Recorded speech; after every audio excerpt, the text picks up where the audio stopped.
Kyrgyzstan da Erang Thokpadagi Manipur dagi medical Tamba Maheiroising India da Thokpa Pamnare Pawasi ngasi nungthil phongkiba kanglai paki maira pawse dagi lokhatchavane haukiba numit kharani dagi hauna Kyrgyzstan da lamdam aduda leidiba migrants ngi mathakta hingsa gi thogdo kaya chatharakpadagi haujik Kyrgyzstan da medical tamduna leidiba Manipur gi mahairoi marfudraga mangarom laitana leiba ngamdre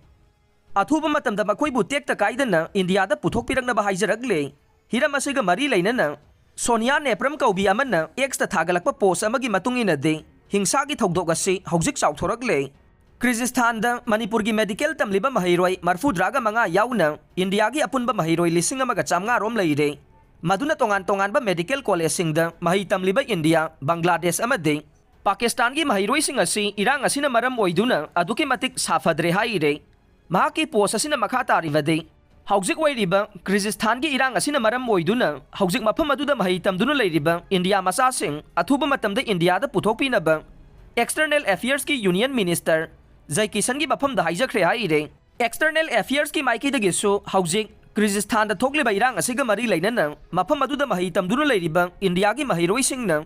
makoi na leiriba hostel amadi yum singdage yariba makai mapal thoktana checksina leinaba khangalakre loinana athuba matamda Kyrgyzstan da lainga ki mari lainaba authority ga wari sanaduna hek yariba makai India ki Maheiroising India da puthokna ba thajaba pirakre haire pawasina hai Kyrgyzstan da thoragli ba Erang ase hauki ba June 13 da laibak adu da medical tamduna laiba Mahairoi kharaga mafam adugi miyoising ga khana chainabagi thogdok ama thorakpadage makha tana Erang ase chauthorokhibane masida natana Kyrgyzstan da atopa laibak singdagi changsilakpa migrant singi masing yamlakpadage Makoibu tanthokina ba Erang ase haurakpadagi mathang chauthorokhibani haire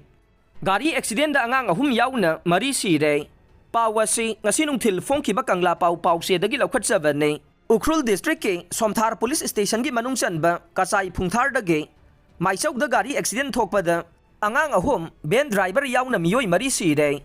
Thogdok asi ngarang nungthil driver na Kasai khuldagi maison da gari adubu chamna ba thaurakpada Lokha da tasinduna Angang ahum amade driver Yaona miyoi mari sikhraba matungda laibak thiba thogdok asi asokpa Angang ani amana Imphal gi Porompata leiba Jenims Hospital da laika nakhre